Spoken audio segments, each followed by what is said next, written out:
Hello and welcome once again to the Spouter-Inn. I'm Chris. And I'm Suzanne. And lately, I've been reading Arthur Conan Doyle's A Study in Scarlet, the first Sherlock Holmes novel. And I've been reading, or I should say rereading, Lee Maracle's collection, Memory Serves, Oratories. So come join us as we talk about these books and more here at the Spouter-Inn.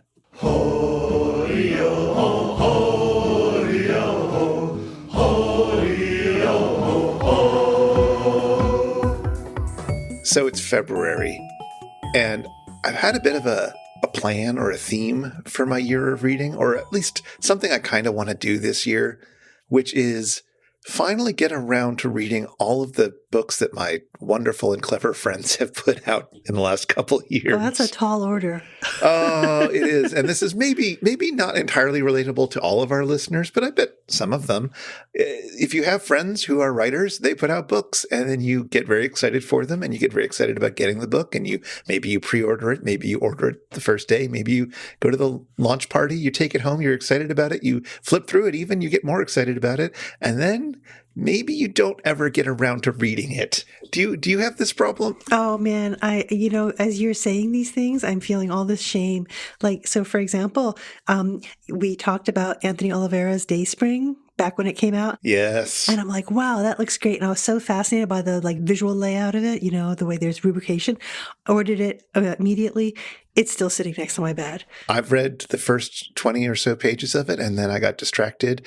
It's a beautiful, it's what great, I've seen. Yeah. It is a really fascinating book written in kind of a verse form about a guy who's dating Jesus, both sort of the biblical figure and also like a modern interpretation of what Jesus would be like. I don't know. That feels a little bit off, but that is basically the ride that you're in for. And it is, as you say, it's rubricated. Everything Jesus says is in red, as it should be, I suppose. Yeah, no, I'm fascinated by that aspect. Anyway, so that's one of the ones that's sitting on my bedside table. So when you pick that one up again, I'm going to pick that up too. Okay.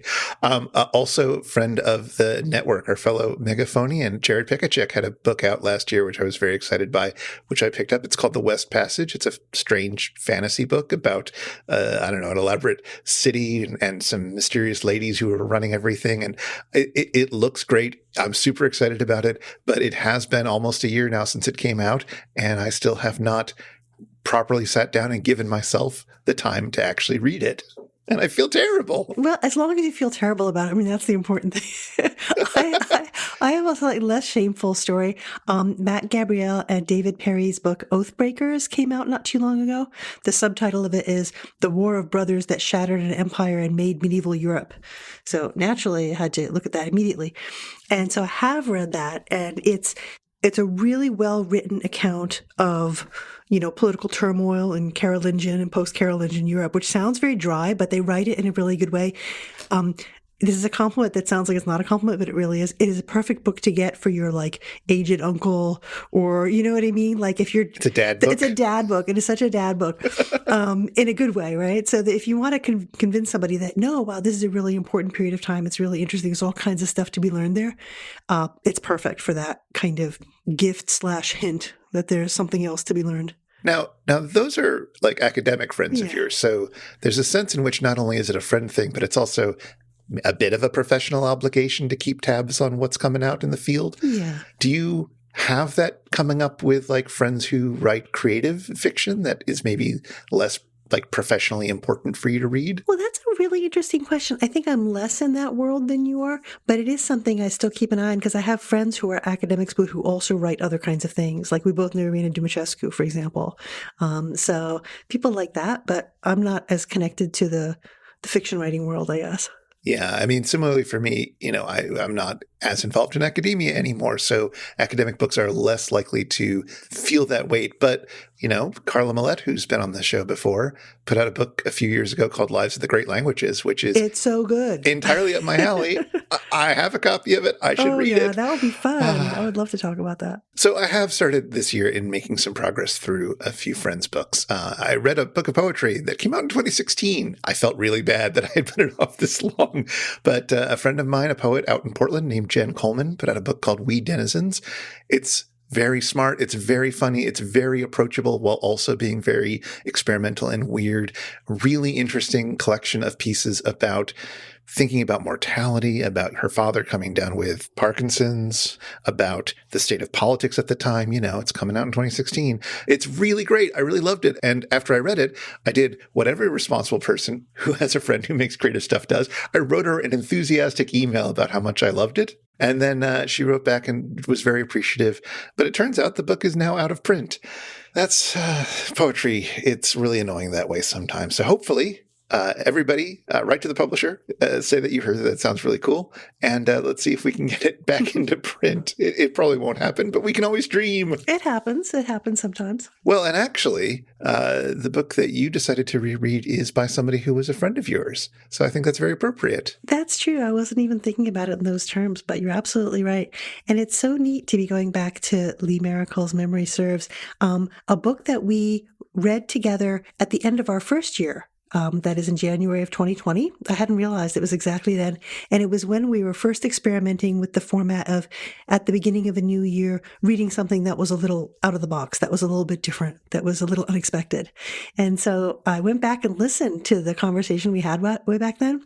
And it was really neat because we were talking about all kinds of things. We talked about our experiences of reading, ourselves as readers. We talked about canon formation. We even talked about Montaigne and said we should read Montaigne together someday, which of course we did. So that was so cool, right? There you go. We totally Eventually did. we did. And we're really focusing on our experience as readers in that particular conversation. And I thought that was so weird because it was kind of foreshadowing this format we're playing with now on the Spouter. So that was really neat. I love the bones that are stones. Stone is our oldest grandfather. We refer to the stones that keep our songs and stories as grandfathers. Our grandfathers give us the rock on which we stand, but our grandmothers move us from that stone in the direction of relation with others. They are the keepers of the stories that teach us about relations. They are the flesh of our bones that are stones. I carry them willingly. The late Lee Maracle was a writer and a teacher, an artist and a performer, a CM or elder knowledge keeper and leader, a mother and a grandmother, and a very beloved relative and friend. She was of Salish and Cree ancestry and a member of the Stolo First Nation. She wrote 14 award-winning books of poetry, fiction, and nonfiction, including Memory Serves, which we'll talk about today. We also welcomed Lee onto our show for a bonus episode on Dickens' Great Expectations, where we talked about fiction and nonfiction, the role of story and storying. We talked about the pandemic and much more. Her last published book is called Hope Matters, which came out in 2019, and she wrote that book together with her daughters Kalimpa Bob and Tanya Carter.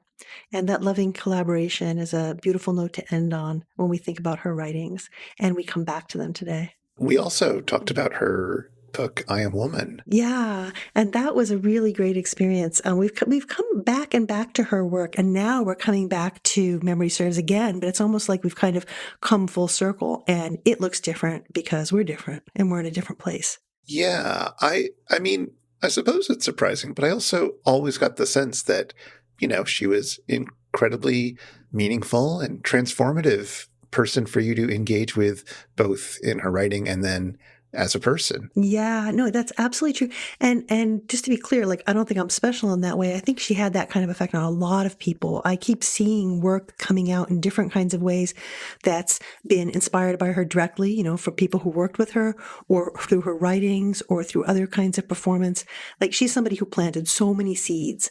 And for me, it's kind of neat. I mean, I feel really grateful to have the chance to have worked with her and to see all these different blossoms come up from those seeds, to keep the metaphor going. Because not just the stuff we did together on the Spouter-Inn, there's collaborations that I've talked to you about separately, sometimes together with Muncie or Lenape communities. There's a lot to say about that, but that way of working, those gatherings, that collaborative research, that all grew out of learning how to do certain things that came from working with Lee Maracle and organizing some in-person and online talking circles. That way of working, I was able to carry that forward and to take the gifts she gave and use them in a good way. And then now I've come back to Memory Serves again, both in connection with some writing I'm doing, but also a collaborative project that I'm doing with somebody else that connects with Lee Maracle's work. So I feel like I'm rereading in a really different mode now, reading in in a way that's interactive differently from what we were doing before.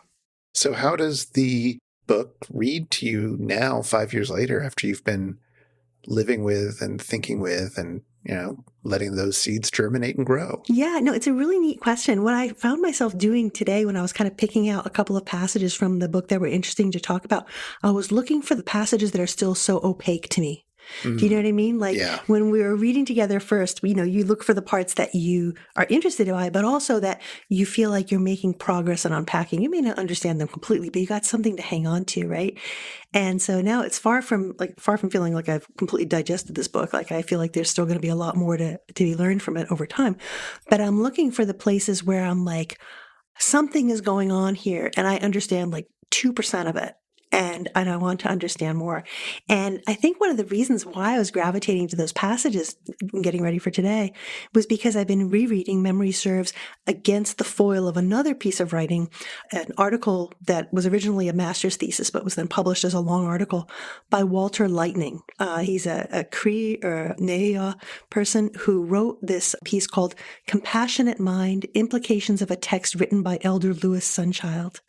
And it's a piece of writing that's about interpretation and knowledge. I mean, the way Walter Lightning puts it is he says, this work deals with some ideas about the nature of mind. And it's a piece of writing I stumbled across years ago. It must have been like 2017, 2018 or something like that. And I was like, wow, I can tell this is going to be really useful for thinking. And I don't feel like I'm totally equipped to get out of it what I'd like to get out of it. So I'd go back to it and go back to it and go back to it. And then I went back to it again recently. And then I'm like, oh, okay, these two things together are giving me so much that I can move forward with, that I got really super excited. And it's a really, it's an unusual piece of writing, but super interesting. Wow. Okay. So for listeners who maybe haven't heard our old episode about Memory Serves, who may not be quite familiar with what's going on here, do you want to just sort of give... It's not a book you can easily summarize, but... Yeah, well, I can describe it a little bit. And, I told you, I went back and listened to our, January 2020 episode, and I really appreciated the way we talked about it. We were respectful and hesitant because we didn't want to set ourselves up as like knowers or authoritative interpreters of what was going on there. But I think we did a really good job, of kind of modeling a way of reading that she teaches. So that was really kind of neat. So it's a collection of essays, but that is a really unsatisfactory way of describing it, because what it is, it's a collection of pieces of writing that Lee Maracle put together with her colleague and friend, Smaro Cambarelli, where she sort of translated oral text, or what she calls oratories, into written form. And I don't know if translation's quite the right word, but there's clearly a process of transformation, and that is a word she does use a lot, bringing not just what's spoken, but the way you do it when you offer a story or other kinds of oratory, how you bring the local conditions and the specificity of that gathering, who's in the room, where you are, what time it is, what's going on in the world, how you bring that situated quality of something that's delivered in an oral form into a written form that's going to exist in a different kind of time scheme. Anyway, so that's what this book is doing. So methodologically, it's just wild. It's incredibly fascinating. And some of the chapters are, I don't want to say straightforward, but their form doesn't require as much from the reader as some of the others. The opening chapter of this book is one that does demand a lot of you. Memory Serves. So the book is titled after it. And that one is written in a really kind of creative format that moves between passages that are in one mode and passages that are in another. The italics that she uses kind of give you a sense of which space you're inhabiting at a particular moment. And that little passage that I read earlier comes from that chapter, Memory Serves. And like I said, some of the other chapters are a little bit more straightforward in terms of their form, but they're all challenging in different ways in terms of their content. And the last couple of chapters in this book are, I think, particularly rich, or at least I'm particularly in love with the last couple of chapters of this book right now.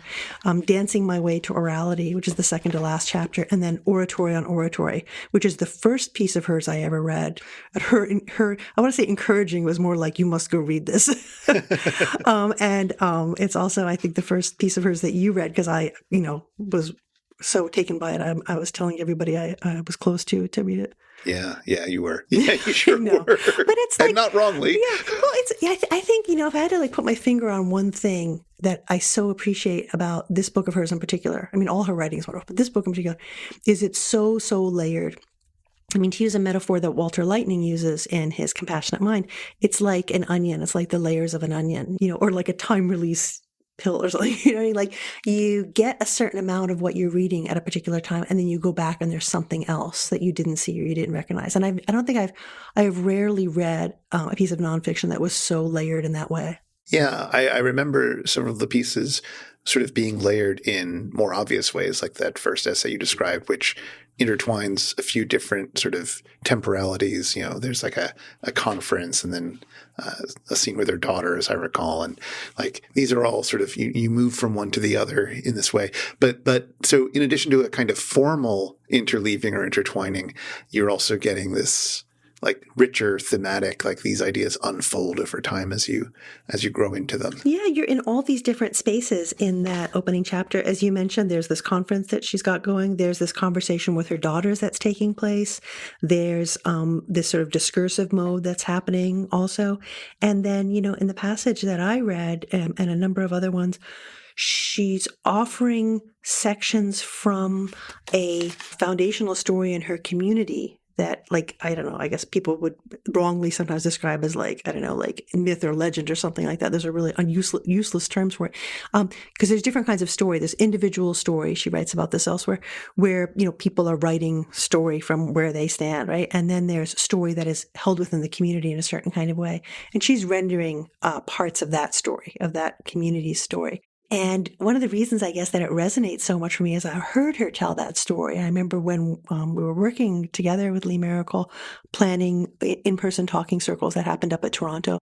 And so she told that story, and it really takes me back when I read those passages. It takes me back to those moments when it was, like I said, the first time I would hear the story, I would understand a tiny bit, and then she would tell it again another time, and it would be a little ways into it, and then I'd realize, I've heard this story before, but it's different but the same. Like it's the same story, but something's different here now. So as we've talked about before, this idea of storying and telling it again, different but the same, which we've talked about before in connection with Lee Maracle's work, I feel really fortunate to have witnessed that as well as, read it in her writing. So I love that chapter. I'm curious now. You have a relationship with that story. You recognize it as almost like an old friend, or as something that you've encountered before and that you have some sort of emotional connection to when you encounter it again. Do you think that that's a story that you carry with you in that sense? Is it in any way your story now, even if it is sort of, a story that comes with a lineage like stories do? That's a really interesting question. I think a really important one, because it kind of touches on to what extent can story be shared, be used, be reworked, be storied up, right, in all the ways that she talks about. And when would that be inappropriate? When would that be appropriation? When would that be telling a story that's not your own story to tell? And I think she offers up at different places in her writing great opportunities to think that through. One of the places she does this in a passage that I think we've talked about in the past, where she talks about adding rafters to the longhouse. So this is in her second to last chapter, Dancing My Way to Orality. And she says, "We have added many new rafters to our houses." And here she's talking about the traditional longhouse structure, where it can be enlarged to accommodate more people or even more distant relations by adding additional rafters and stretching out the house. So she says, "We've added many new rafters to our houses. All of the transformations that took place over the thousands of years of our story have added a rafter or two to our houses. Each calamity or disaster or falling out we endured led to the need for change, for a new rafter, a new song, dance, ceremony, new sets of teachings and stories. I studied the Western novel and story writing so that I could add this rafter to my house, and I move in and out of the longhouse and Western-based story at will. I am not only seeking my transformation and the transformation of my current relations, but I am also seeking connection and relation with those who are privileged by colonialism."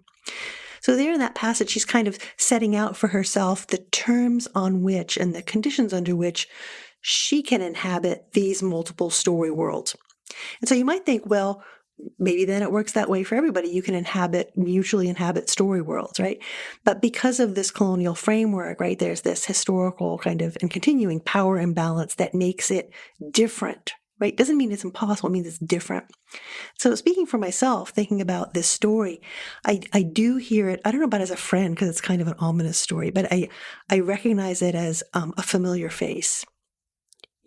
Right. And I remember the generosity of her sharing that story and teaching, right?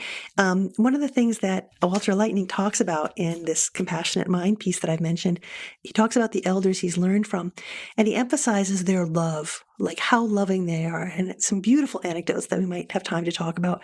But he's really giving a sense of how a person who is a teacher is motivated by their love of others to do this for them. Right. And so like Lee Maracle could be a very like prickly person in some ways and not the easiest person always. Right. But very, very loving. Right. In sometimes a fierce way. And so because of that, so coming back to your original question, I feel like that was a story that was shared with me.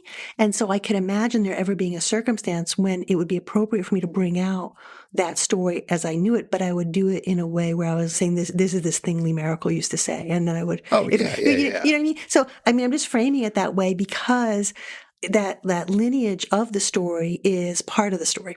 Right. And so in that sense, yeah, I do feel like it's not my story, but I might be carrying it for a little while. Well, first off, that those are all very good points to bring out. But also, I was just wondering about it in terms of whether that is a story that occurs to you as you go about in the world. We had some discussion of this when we looked at Leanne Simpson's book, I believe, where she talked about just going on a walk and remembering all of these stories that had been shared with her and putting herself in those stories and seeing the stories in the flora and fauna around her and so forth. And like, has that moment ever occurred to you with any of these stories that you've learned from Lee? Yeah, that's a really interesting question. I don't know that it's that I see them in the world in the way that I think stories that are closer to your own experience sort of are imminent in the world around you. But I do come back to it sometimes because it's a story where I feel like I have some understanding of it in the ways that she's kind of directed the interpretation of it. But I feel like there are layers of it that I don't fully understand. And so I come back to it, a little bit like in the way I was mentioning earlier, I was plucking out passages here in Memory Serves that are kind of still opaque to me. And I feel like, I'm not so far away from having some understanding. Like I don't understand them, but I feel like I'm not so far away from having an understanding. That's how I feel about the story of the bones that are stones, right? That are carried. Like I have some understanding of it, but I feel like there's more of it that I hope at some point will become, like I feel like it's ahead. In rereading for today, some of the passages in Memory Serves that are about masks, for some reason, passages that I kind of like bounced off of in the past, I'm really drawn to them. And I'm like, I don't understand what's going on there, but I feel like I'm less far away from understanding them than I used to. And one of those passages, I think it's kind of a very beautiful one, is in the second to last chapter, Dancing My Way to Orality. She says, "We are mask dancers. Sometimes the story sits still and silent as the masked dancers perform a section of the story, particularly if raven or wolf or blue jay is speaking. I shift again to recreate the scene, the dialogue, and the drama. Raven's interlude needs to be heard, attended to, and sometimes we utterly fail to hear her song. My characters sometimes miss the song too, or perhaps the listener is too young to understand the song, and so the teaching weighs heavy as the listener recoils from its lack of meaning. I shift again to negotiate between masked raven and the characters in the story. I layer them with enough masks to make it through the story. The masking, unmasking, and quick changes make them artists too." So I'm like, okay, this is a passage that's about fiction writing, and it's about the ways in which not just characters, but I don't know what to call them, but these figures of raven, wolf, blue jay, and so on are present in the story. So she's storying, right? She's telling a different but the same, not just a personal story, but a story that is also reaching back into the shared archive kind of Stolo's story, right? Of Sailor's story.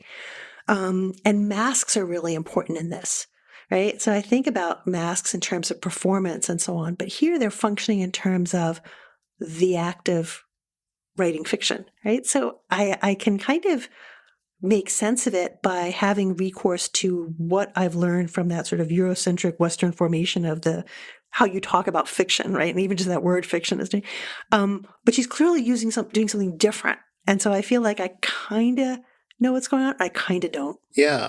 I mean, the thing that I get out of it, and again, I'm sure there are layers that I'm not attending to right now, but the one that I am attending to, the one that's striking me as really resonant, is the idea of layering these characters, and especially these traditional characters like Raven or Wolf, layering them with enough masks, layering them with a lot of masks. It makes me think about questions of allegory, right? Where it's like, oh, so-and-so is Raven. Well, no, that's not it. But they might occasionally be Raven speaking through the mask of the character. And it seems like a much more fluid way of thinking about how in sort of Western speak, I guess, archetype might be inhabiting a character occasionally, but that doesn't mean that they are a one-to-one mapping. It is much more flexible and fluid than that, and that's what makes these literatures thrive. It's what makes the story come alive and what makes it appropriate for a particular audience of listeners. Yeah, no, I think you're onto something really interesting there. And I'm absolutely enchanted to hear you talking about allegory because, I really like allegory. I've thought about allegory for a long time. And it's kind of been on my mind too, like a little bit less explicitly with regard to Lee Maracle's writing, but then very much with regard to the ways in which Walter Lightning in Compassionate Mind talks about what we might call hermeneutics, right? Allegory is something that really occurs to me in that connection and talking about like layers of meaning and how interpretation functions, right? It's like allegoresis, right? The interpretation of an allegory. But like you were suggesting, I feel like it is super important. And I think we share this. It's not like we're saying that's what they're doing. It's like when we're trying to understand what's happening here, it's helpful to think about that analogy. Oh, it's kind of like allegory in some ways, right? And I've been thinking about that a lot in connection with Walter Lightning's text. As I mentioned, he describes it as being about, he says, this work deals with some ideas about the nature of mind, right? So it's going to be about how thought takes place, how interpretation works. So there's the content of the text he has received from Elder Louis Sunchild, and I'll say more about that in a moment. But then there's also the interpretation of it that Walter Lightning lays out. So basically the work that's produced here is about the content of that piece of writing, but it's also about the ways in which you unpack it, the act of interpretation. So Walter Lightning, as like a Cree person who had the opportunity to work with a number of elders, one of whom was the elder Louis Sunchild, also a Cree person. And so this elder would sometimes produce written texts that were made available to the community for interpretation. He was a Cree speaker, not an English speaker. And so Walter Lightning worked with him, and there's this incredibly like multi-layered process they went through. The elder produced this written text in Cree syllabics, and then he read the text aloud, and then that written text, along with the oral speaking of it, was translated by another knowledgeable elder who spoke both Cree and English. A second translation was made on the fly by Walter Lightning, and then these were integrated into a literal translation, a word-for-word one, and then a sentence-by-sentence explication, and then a general discussion. And the first time I ran across this, I'm like, wow, this is wild. I was like, indigenous commentary traditions, right? I'd been studying medieval commentary traditions in a collaborative project, and I was like, wow, this is incredible, mind blown. I'm like, this is clearly really different, but I can see it also in the light of this larger practice of commentary. That was my reaction the first time I ran across it. So in some ways you could say, oh, it's kind of like these, hermeneutical structures, whether we're talking about allegory or allegoresis or commentary or whatever. But what's different, and I don't know if you had a chance to take like just a tiny peek into this text or not, but if you ever do, he has these beautiful anecdotes where he talks about elders he's worked with. So this is just the first one. It's just in the opening pages. He says, some time ago, it was my privilege to have the responsibility to prepare the traditional protocol that is an initial step in some of the events in which elders lead their people. In this case, I was in the company of the respected elder Art Rainingbird from Rocky Boy, Montana. At that point, the setting was very informal.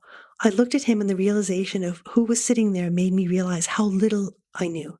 He was sitting in the room where I was preparing the protocol, his white hair down to his shoulders. I thought of the tremendous respect in which he was held by his own people, and the profound and detailed knowledge he had of our culture. And it goes on and on and on. And he says, finally, he says to himself, what am I doing trying to prepare the protocol? I don't know how to do this properly and in the presence of a person who has seen this countless times and knows all of its significance. I said to him in Cree, Grandfather, I don't know how to do these things. I'm trying to prepare the protocol, but I realize that basically I don't know anything. As a matter of fact, I have no idea what I'm doing. Please, I implore you, have compassion for what I'm doing. Elder Art Rainingbird, for all of his stature and knowledge, was a living example of humility. He looked at me and answered with a deep kindness and understanding, saying, It's nothing, my grandson. We don't know anything. Which I just thought was like, it's such a beautiful moment. Anyway, That's such a good answer. it's so beautiful, right? It's so beautiful. And it's compassionate, right? And that's the difference. All three of these, there are three different conversations with elders that appear in this. And all three of them center on the place of compassion, right? So in that way, it's very different. And it's relational, right? That's super important. And in that way, it's very different from these, like, primarily European, like Western intellectual structures that we've been describing. Well, that was the thing. I did have a chance to look at it very briefly. And what struck me was a kind of, I don't know, a little cheekily, I'll say it was an extreme form of something that I've noticed in a lot of the indigenous writing that we've looked at, which is a dedication to and a stressing of the importance of the process of coming to understand whatever it is you come to understand, or coming to put forth and publish the text that you have in front of you. There is a very deliberate show all of your work approach to it, I might say, as opposed to a kind of Western tradition of do all the work and then where's your results? Yeah, show the results, make it, punchy, etc. Like anybody who's worked on a large scholarly project has so many notes and so many drafts and so much accumulated notes about how you get to where you're going, but not all of that, in fact, very little of it makes it into the final product, so to speak. And, that has its advantages, I'm sure, but it is really wonderful to see the texture of how they go about thinking through this text, the amount of care, the amount of attention they give it, and how important it is not just to have the result or trust the result. Like that's not even the issue. The issue is, in addition to like what the text is saying, how do we treat the text and how do we treat the speakers of these texts and how do we treat the communities and the context that these come from? And that is so exciting, and it's such a thing that you can learn from it and really ponder about, like, why don't we in our Western intellectual tradition, let's say, why don't we think more about this? We have, practices of citation, but this goes so far beyond citation. Absolutely. Yeah, you've said a number of really interesting and important things there. One of them is what you're describing as like this way of doing things, what gets called in many of the indigenous texts we read, including this one, protocols. Right, the way you do things, that there are proper ways of doing things, right? And they're not just about observing the rules, right? They're required for the good functioning of the relationality, of the relationships that get you from here to there, right? Whether it's with regard to interpretation or whatever it is. And I want to come back to one of the points you're making about like showing your work, like the abundance of notes and so on. In a way, that's what's going on here. Like we've got this short text that was composed by Elder Lewis Sunchild, and then it gets expounded, right? It gets sort of multi-level, multi-layer commentary that accrues to it, right? Sort of fluffs out kind of. But then there's this almost kind of, cycle that takes place because knowledge is also boiled down or distilled into these very concise story forms, right? And this is something Lee Maracle talks about as well, right? That then are unpacked by the person who's heard them. So, for example, just a little bit later from the passage I read before, Walter Lightning is talking about another elder whose name he doesn't give, who is, again, teaching him, right? And he says, this elder told me many other stories that were profound in the way he used metaphor to tell them. He says, the way that the elder told the stories was a way of giving me information that would become knowledge if I thought about the stories in the right way. The stories were structured in such a way that each story's meaning got more and more complex and rich as I thought about it.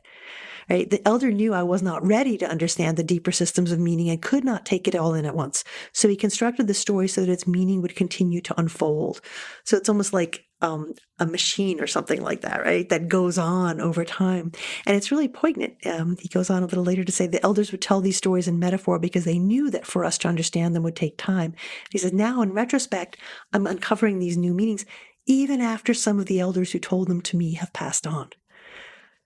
right? So it's just they go on in this generative way. So there's almost like this cycle, right? Like where all of this stuff is generated, right? And the learners have this like proliferation of understanding, right? That grows out, right?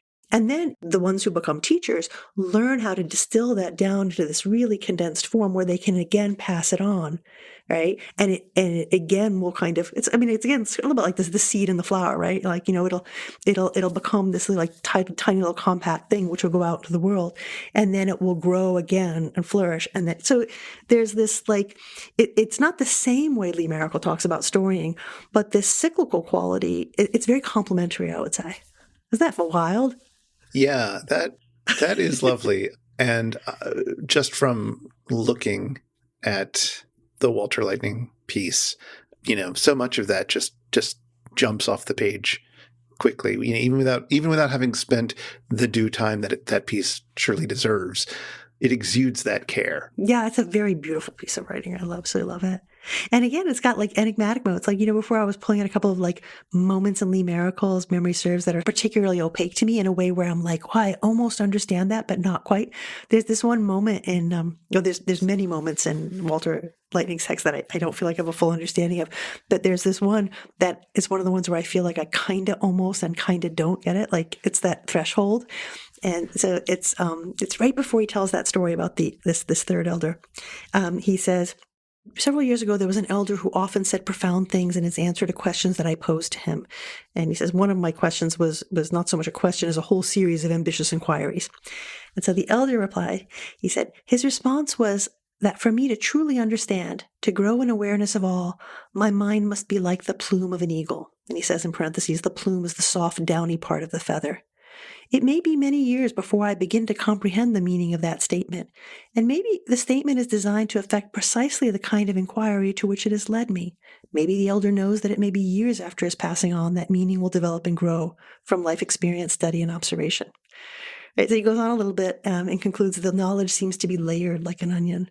Right, so he's not. It's so neat because Walter Lightning is like you said, showing the work. He's like, yeah, he told me this. I still don't understand it, but hopefully I am going to get there at some point. Right? And it's just I don't know, I find that so beautiful and so like encouraging that he's like, yeah, I'm on that path.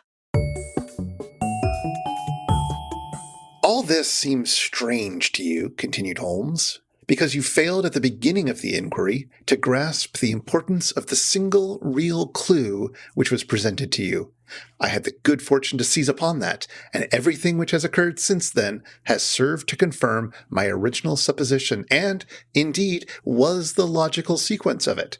Hence, things which have perplexed you and made the case more obscure have served to enlighten me and to strengthen my conclusions. It is a mistake to confound strangeness with mystery.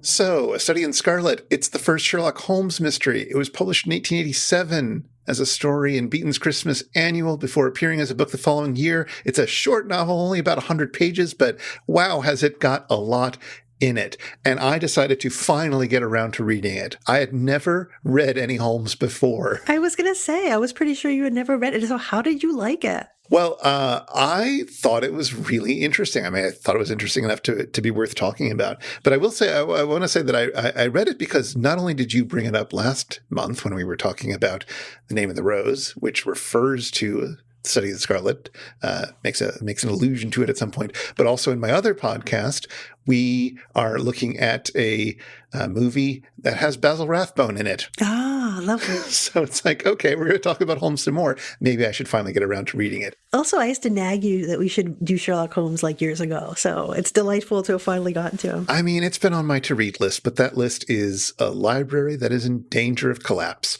Yeah, yeah. No, I hear you.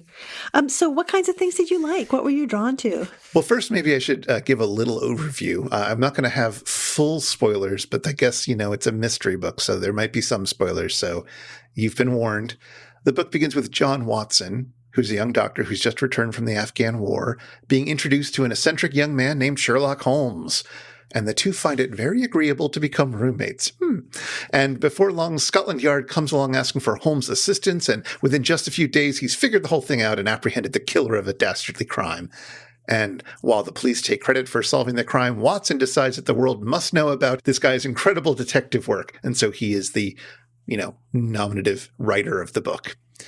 That's the whole thing. I mean, I'm skipping the entire what the mystery is, which is a whole other conversation, I suppose. But it turns out the book was popular. Doyle went on to write 56 stories and 4 novels starring Holmes, as well as other novels, which I got the sense that Doyle was happier with his other novels. I haven't read any of his other stuff, actually. That would be kind of interesting to do. He wrote 2 that are set in the Middle Ages. Really? Yeah, The White Company and Sir Nigel. Oh, wow. Okay, like for science, I should read those.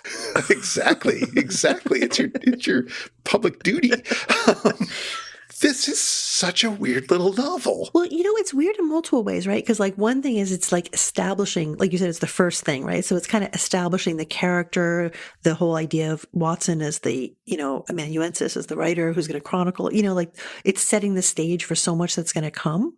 So it's kind of hard to put yourself in the headspace of like, what was it like to read this when there was no, you know what I mean? There was no Sherlock Holmes mythos. There was no Sherlock Holmes genre, kind of. Well, and genre was like one of the biggest things about it that struck me because, I mean, it's a mystery novel, right? You can recognize it as a mystery novel, although it doesn't quite play with, well, I don't know. I don't read a lot of mystery novels. I have read some, but like, I'm not an expert. That's not my genre, so to speak. Uh-huh. But like, it seems reasonably recognizable to it, but it makes some weird choices. And the first one is that the mystery, I mean, there's a crime in the book, but there's another mystery first, which is Watson trying to figure out who is this weirdo. Yes. Watson and Holmes move in together, and Watson just spends the first couple chapters being like, what is he doing? The greatest moment for that, I'm sure you're going to agree with me, is when Watson is like totally nonplussed and he makes this list about Holmes, right? Like he writes down all the things that Holmes knows about and doesn't, right? So it's like Sherlock Holmes, his limits: knowledge of literature, nil; knowledge of philosophy, nil; knowledge of astronomy, nil; knowledge of politics, feeble; knowledge of botany, variable; well up in belladonna, opium, and poisons generally. And it goes on like this. It's insane. There's a great moment around that when he says, his ignorance was as remarkable as his knowledge. Yes. Of contemporary literature, philosophy, and politics, he appeared to know next to nothing. Upon my quoting Thomas Carlyle, he inquired in the naivest way who he might be and what he had done. My surprise reached a climax, however, when I found, incidentally, that he was ignorant of the Copernican theory and of the composition of the solar system. That any civilized human being in this 19th century should not be aware that the Earth traveled round the sun appeared to me to be such an extraordinary fact that I could hardly realize it. And Holmes is like, well, I'm going to forget that as soon as possible because I must free up brain space. Exactly. He's like Marie Kondoing his mind so that he can make sure to put important stuff there. I know. Who cares? That's never going to come up in a case. He's so good. It's so wild. He says, depend upon it. There comes a time when for every addition of knowledge, you forget something that you knew before. It is of the highest importance, therefore, not to have useless facts elbowing out the useful ones. I have used that excuse when my son makes fun of me for not knowing something. I'm like, I don't have space for that. So I want to talk more about that in a moment, but I will say, then we get sort of the case and Holmes solves it, and we have very little involvement in that in many ways. And then like for about a third of the novel, it's just a Western. Yeah. Isn't that crazy? This is, I guess, a mild spoiler, but like the plot involves Mormons. And so we spend quite a lot of time in what will become Utah, like the founding of Salt Lake City and all this. And it's just wild. I did not expect that coming, but we sort of move to a third character's perspective. We leave London behind and we just find out all the history that went into the murders. Yeah, it's this huge, like hyperinflated backstory. I was heavy into Sherlock Holmes as like, I don't know, a kid, like teenager, whatever. And so I'd read quite a lot of the stories before I finally ran across Study in Scarlet. Because I think the anthology I had didn't have it in there for some reason. I don't know, maybe it didn't have the long ones. Anyway, so I finally laid my hands on it and I'm reading. I'm like, oh, this is neat. This is like, oh, just introducing Sherlock Holmes. And then we're like in part 2, the country of the saints, right? This is the Mormon. And I was like, what the hell is going on here? It's so abrupt. Yeah.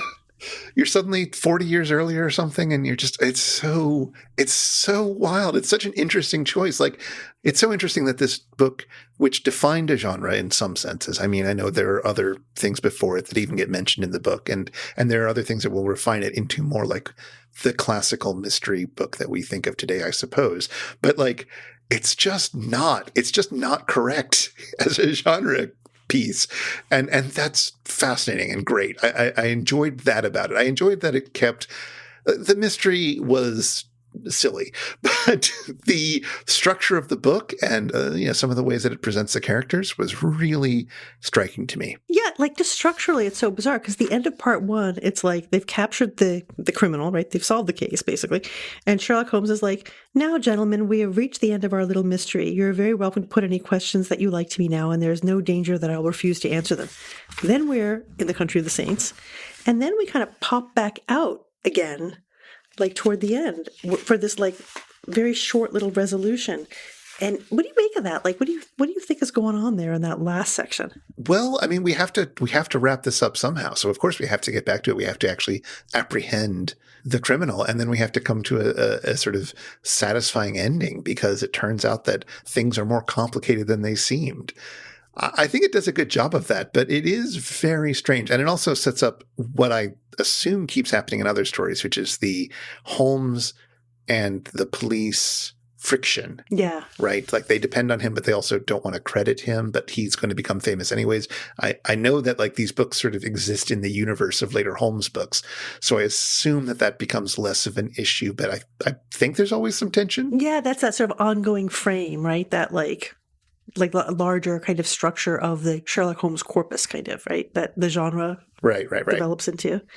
And like the end of it is like so self-referential, with the storytelling and stuff like that. Like where Watson ends up by saying, "I have all the facts in my journal and the public shall know them." It's that whole like springboard into the, tune in next time. And it's part of that tradition of a certain era of novels where there needed to be some like veracity to the text. So it had to be the sheer fact of the novel existing as a written thing had to be accounted for within the text, which is always fun when you encounter that. No, I love them. I think they're super fun. Are you going to read some more of them, do you think? A couple of the short ones, maybe? I will say I had read one of them before, but I'd read a children's adaptation of Hound of the Baskervilles when I was a kid in one of those old editions where there's an image on every other page, so to speak. Oh, it takes out all the good parts. If you do read more, because Hound of the Baskervilles is really long, so it's another one of those like novelette kinds of ones. Some of the short ones I think are really good. They have a concision, a kind of crispness to them that I think you might enjoy. So if you do read some more, read some of those short little ones. Okay. We've never done a mystery story on the podcast before, have we? We should. I was thinking about what to do for next time, and I am playing with the idea, actually. Have you ever read any of Dorothy Sayers' Peter Wimsey mysteries? No, but I've heard of them. Yeah, they're complicated. Like there's a lot to say about them for good or for ill, but I read them years and years ago and have read them periodically over the years. I haven't read them recently, but I was tempted to go back to one of them. So I might want to do that for next time. Well, this seems like a good opportunity to get to where I want to go with this, which is that I was thinking about Holmes as a character. And I was thinking about the problem of know-it-alls in fiction. Now, I suppose that Holmes isn't technically a know-it-all, what with him not knowing that, the Earth revolves around the sun. Clearly, there's a lot of things he doesn't know. But he knows and perceives quite a bit more than most people, and he is almost always correct, it seems. And he gets really frustrated at people who don't know as much as him.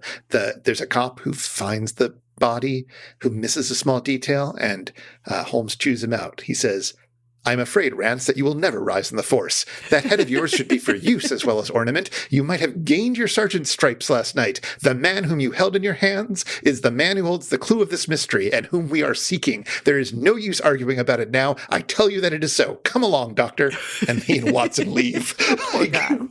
What a jerk. Right? I know. And I was thinking about, is this, interesting or tolerable? Yeah. Well, he's clearly an asshole, right? I mean, that is really baked into the stories. I mean, it's not just an invent. All of the film and TV Sherlock Holmeses are pretty irritating too, but it's absolutely baked into the stories. He has some, I don't know if it's an endearing quality. He has some admirable qualities, I guess, but he's really, ugh. Well, I was also thinking this because I was, there's another book that I was rereading for my other podcast. I reread a book that I had loved as a teenager and had read it several times as a teenager. Robert Heinlein's Stranger in a Strange Land. Oh, wow. Did you ever read that one? I read some Heinlein way back when I was really young. I'm not sure if I read that one or not. I read some stuff of his, but I'm not sure about that one. Well, I don't need to go into it too much. I talk about it elsewhere, I suppose. But it has basically two main characters who are men who are simply not wrong. In particular, one of them is quite aggressively this way and is kind of an author stand-in and observes everything perfectly and executes their plans flawlessly. And we're supposed to delight in them because the world sort of bends to their whims and they're very cheeky about it and all that. But once you sort of realize that the author chose for them to always be right, it's a less impressive trick, I suppose. So I don't know, revisiting it, this guy, Jubal Harshaw, the one who's not an alien, who's the other main character, he's just completely insufferable. Although I did find it enjoyable enough when I was young until I reread it a few times and maybe eventually realized just how bad he is about women. Boy. I know. It is frustrating, right? When you have a book that you've really enjoyed or a character you really enjoyed and you go back to it at a certain point, you're like, oh, wow, that was there too. Yeah, I definitely see things that I still think are kind of interesting in the book, but it's not an easy book to recommend to anyone for a number of reasons. Oh, boy. So he's insufferable, and Sherlock Holmes is sort of on the borderline. He's a little bit redeemed because of his depression, if that makes sense. Yeah, I was just thinking about what you were saying about these know-it-all characters. How is it that they stay this side of tolerable? How is it that they stay okay for us? And I think the thing about Sherlock Holmes, I think it comes from, like you were saying, the fact of certain kinds of weakness and the ability to be charming under certain conditions, right? Limited, I grant you, but occasionally. So like you said, the tendency toward depression, the drug use, right? Yeah. And he's clearly kind of, I don't want to say torture, that's maybe the wrong word for it, but he's not content with himself. Oh, exactly. He has these very melancholic interludes that are, very relatable, let's say. And I think that's what, as a reader, kind of gets you around it, right? That he's got these weak points that mitigate the know-it-all quality. Plus, the sort of point of view character is Watson, who is much more fallible and whose sort of wide-eyed admiration for this absolute legend he's landed is just adorable. Well, it's weird, right? And you'll see this actually if you read some of the other ones, especially as they go on with the way the frame narrative is, because Watson gets married and moves out at a certain point, but he still remains besties with Sherlock Holmes, and then conveniently his wife dies, and then he can move in with Sherlock again. I think you would enjoy all of this, I really do. But because Watson's our point of view character, it's partly his admiration of Holmes that softens Holmes for us, but I think even more so it's the fact that Holmes is clearly attached to Watson. It's the fact that through that point of view character, we're able to see his capacity for affection. Oh, that is very sweet. It is. It's not as evident in Study in Scarlet. No, because they're just getting off the ground, Exactly. They've only just met. Let them cook. They've only just moved in. One of the things I absolutely love about the recent, or not recent, but comparatively recent Sherlock adaptations with Benedict Cumberbatch is that when they move in together, the landlady, Mrs. Hudson, she thinks they're a couple. You know what I mean? And so that modernized series just makes, it doesn't actually make them a couple, but it makes it absolutely clear that wow, this really looks like a couple. Yeah. And, the books are totally doing that. Another character that we've talked about recently that I was thinking about in terms of this, how do we deal with a character who potentially is a know-it-all, is Gandalf, who is very wise and very competent, but doesn't really come off as overbearing.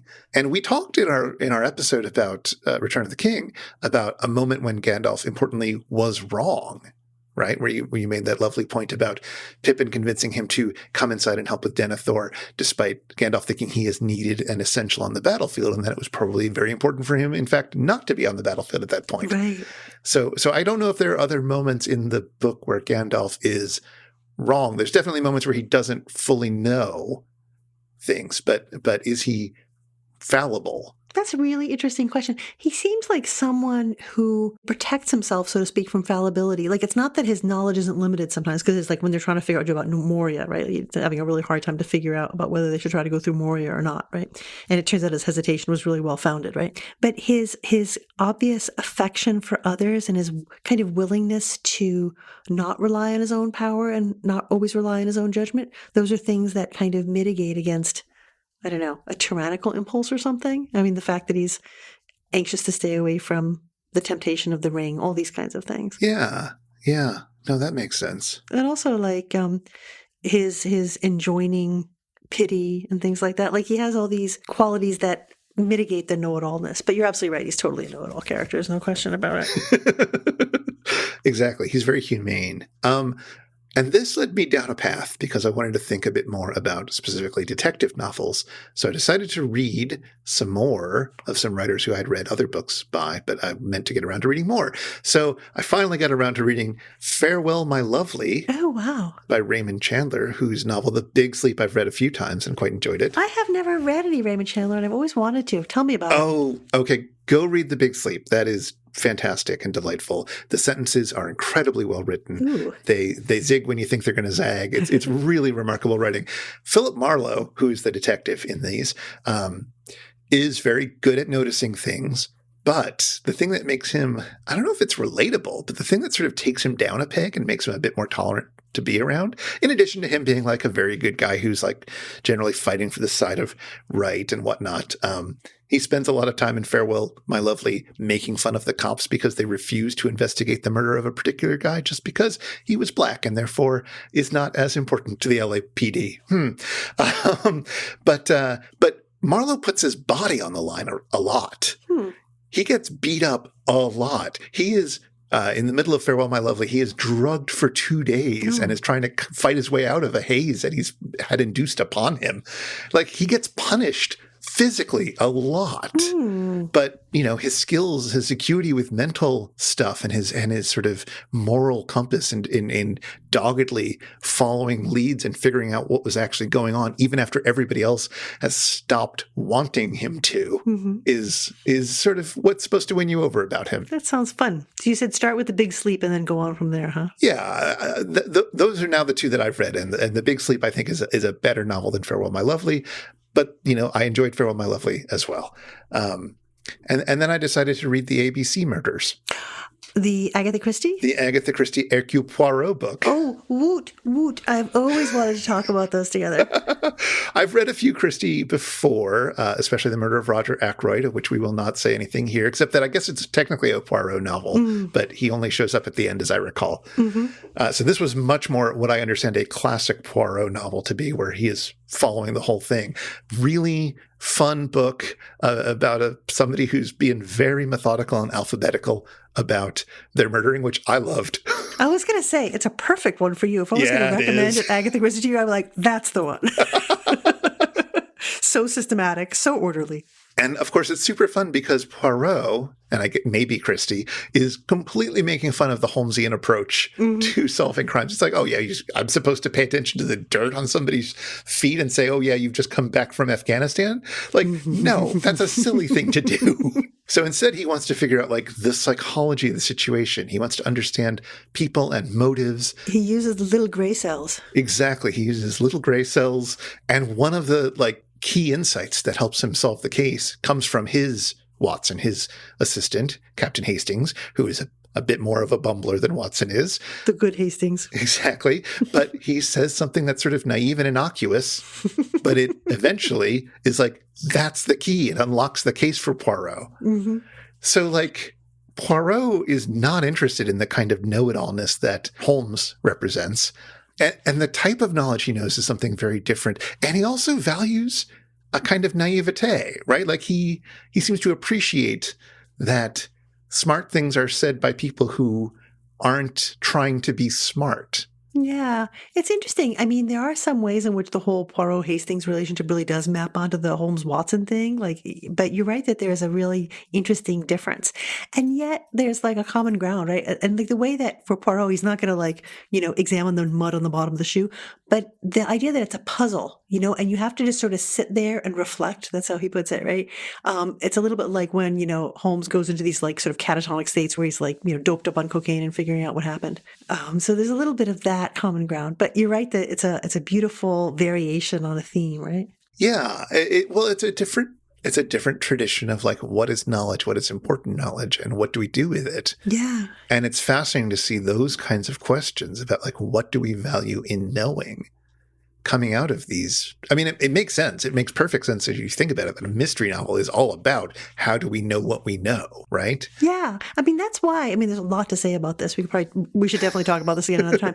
But like, they're, on the one hand, they're this genre, they're formulaic and so on, but they're about something really interesting, right? Like, how do you solve a puzzle, right? In a written form. And also there's this intensely kind of moral underpinning, like the bad thing always gets figured out and dealt with, right? So there's like two things, one that's very affective, I think, and one that's very intellectual. I guess we did actually talk a little bit about a mystery because you talked about The Name of the Rose last time, which I suppose is technically a mystery, even though that's not quite why we're reading it. That's true. Is one of the characters like a know-it-all in that, in that kind of way? Well, more or less. I mean, William of Baskerville is kind of the Holmes character, and you could tell that some of the people in the Abbey find him irritating for exactly those same reasons, though Adso, his faithful companion, is totally on board. But that's really a master-student kind of relationship as well, right? Right. So he's like doing two things. He's got the kind of Holmes template, but he's also got this other template going there. Well, yeah, we will have to think about this more. I don't know. It's an interesting. We have to be careful this doesn't turn into a detective story podcast. It's clearly what's happening to us. I guarantee it won't. I mean, I find these questions interesting, and it's a genre that I enjoy dipping into occasionally, but it's very much not my home genre. I'm definitely reading more. I don't know about you. Since we started the podcast? Mm-hmm. Because we started doing this different format. Oh yeah, absolutely. I mean, I read several books this month, and I've got a stack of poetry chapbooks that I've gathered over the years, and I've been sort of plowing my way through them. And by over the years, I mean like the last 9 or 10 years. They've just been stacked up, and I'm like, oh God, I got to get through them. I gotta at least glance at them. Maybe their time has come. Yeah, and I've been working through them, and it's been a lovely thing to get to play with words in that way, and to get to play with these different books. That's awesome. So that's sort of some of the stuff I have looking forward to in the coming month, is trying to read more of my friends' books, read more of these poetry chapbooks. Is there anything that you are looking forward to, or that you're going to be up to in the next month? Well, I think for this coming month, like I said, I'm very tempted to go back to Dorothy Sayers and maybe read a few of her books, and maybe in particular might pull out one called The Nine Tailors, which is the first book of hers I read because it was mentioned in an essay by Isaac Asimov who was talking about math, and so he talked about campanology and like the numerics of bell ringing. Ooh. And that book is like all about the numerical system of bell ringing. I know it sounds absolutely insane, but that's the key to what's going on. And then that got me hooked on that series. So I'm tempted to go back to that one. So I might do that. And then for later on, we've talked before about William Carlos Williams Patterson. Oh, yes. We should explain that. It's a book-length poem with history, as I like to say back in the day, from about 100 years ago or so now. No, is it that old? It's later, actually. It's from the 40s or 50s, isn't it? I would have to check. I don't remember anymore. But the reason it's on my mind, it's been sitting on my shelf for a bit, and I've been wanting to get to it. I ran across this really cool book of photographs. It's also called Patterson, by a photographer who passed away very recently called George Tice. Have you ever seen that? No. He's a really interesting photographer. I don't know anything about photography, but he seems like a really interesting photographer. And he did a whole, like a book full of photographs of the city back in the mid-60s. And it's just so evocative and fascinating for so many reasons that I could talk about at length, that I'm tempted to put those two together sometime in the next few months, and maybe we'll talk about that. I was right. It is from the 40s and 50s that it was published in multiple volumes over the course of some years. So not so far apart in time from these photos that were done in the mid-60s. There you go. I've dipped my toes into Patterson. I quite enjoy some of William Carlos Williams' other books of poetry. His collection, Spring and All, is of course a stone cold classic. But yeah, Patterson's an interesting one. My sense from flipping through it is that it is a book that sort of rewards flipping through it, if you know what I mean. So if you do read it, I'll be interested to hear about sort of how you read it. If you read it cover to cover, page to page, or if you just sort of graze and pull it out. That's the sense I got from it too, because when I was looking at it, it looked to me like it was going to be not easy to approach front to back. Yeah. So it looked to me like it was going to be easier to get acquainted with in a dipping in kind of way. And then sometimes I find that after I've done that, then I do go back and read from beginning to end. But we'll see how it goes. Exactly. You need to know the hit singles before you listen to the album if you want to get through the album. Yeah. And also, like we talked about this before, I've gotten a lot more like free in how I approach a book. Like if I'm having trouble reading beginning to end, I'll do this little trick I stumbled on some many years ago where I'll read the last chapter and then I'll read the second to last chapter and then I'll read the third to last chapter and then I'm good and I can go back to the beginning. I don't know why it works, but it works. Well, hey, that's all that matters. Yeah, no, I feel very energetic about reading. I feel like I am actually somewhat over my grad school reading block from 10 years ago. Good. That this podcast has been an attempt to ameliorate. And it feels like maybe in 2025 it's happening. I don't know. We'll see. Well, sometimes things are easy and sometimes they're hard. Well, that's very true.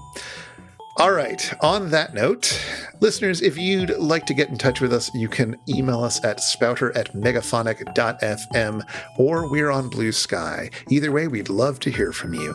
This show is made possible by people like you supporting us on Patreon, and patrons get to hang out with us in a friendly Discord. Find out more at patreon.com/megaphonic. Show notes with links for anything we've mentioned in this episode are at megaphonic.fm/spouter/78, and the Spouter-Inn is one of the fancy little podcasts over at Megaphonic FM. So, until next time. Until next time, see you again at the Spouter-Inn.